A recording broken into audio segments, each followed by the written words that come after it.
కుంభకోణాలు బయటపెట్టినా ఈ రాష్ట్ర ప్రభుత్వ పరిస్థితి దున్నపోతు మీద వాన పడ్డట్టుగా ఉన్నది, చెవిటోడికి శంఖమూదినట్టుగా ఉన్నది. తెలంగాణ రాష్ట్ర ప్రభుత్వంలో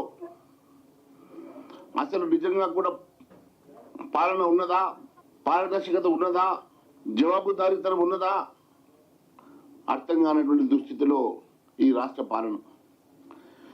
పాలన చూస్తూ ఉంటే ఎక్కడ చూస్తే అక్కడ అవినీతి, ఎక్కడ చూస్తే అక్కడ అవినీతి చీకటి ఒప్పందాలు, పూర్తిగా ఈ పాలన చీకటమయమైన ఆయన సంగతిని తెలియజేస్తా ఉన్నాను. రాష్ట్ర జీవోలు, రాష్ట్ర ఒప్పందాలు, చీకటి కోణాలు, చీకటి ఒప్పందాలు, ప్రజాస్వామ్యంలో కనీసం జవాబుదారీతనం లేని, పారదర్శకత లేని ప్రభుత్వం ఏమైనా ఉన్నది అని అంటే ఈరోజు తెలంగాణ రాష్ట్రంలో కాంగ్రెస్ ప్రభుత్వం అని చెప్పి తెలియజేస్తా ఉన్నాను. పేరుకు ప్రజాపాలనను పెట్టారు, ప్రజా దర్బారు అని చెప్పి ఎంతో గొప్పగా చెప్పుకున్న ముఖ్యమంత్రి గారు ప్రజా దర్బారు కారణకుండా పోయింది.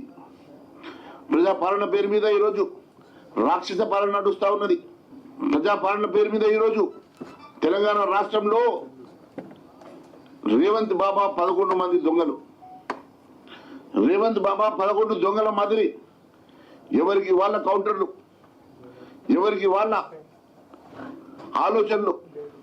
Be tax counter B tax కే, U tax counter U tax కే, R tax counter R tax కే, double R tax, triple R tax. ఈ రాష్ట్రం అంతా అవినీతి మయమై, అవినీతి పాలనై పూర్తిగా భ్రష్టు పట్టిన సంగతి నేను తెలియజేస్తా ఉన్నాను.